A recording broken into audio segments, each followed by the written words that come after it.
ప్రభు పేరిట అందరికీ praise lord. కీర్తనలో 128 అధ్యాయం.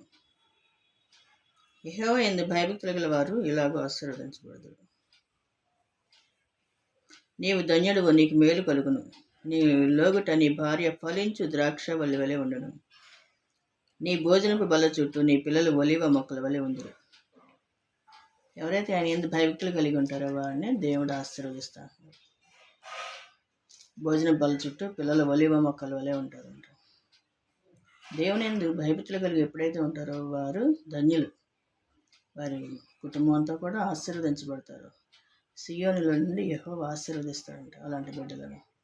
ఆయనకి ఇష్టంగా జీవించినప్పుడు మనకి ఏ లోటు ఉంటుంది, ఏది ఉండదు. ఆశీర్వాదాలు, దీవెనలు సమస్తము కూడా ఆయన ఇస్తాడు. మనం ఆయనకి విధేయత కలిగి జీవించడం ఒకటే, ఆయనకి ప్రార్థన చేసుకోవటం. ఆయన యందు భయభక్తులు కలిగి ఉంటే సమస్త దీవెనలు మనకి ఇస్తాడు.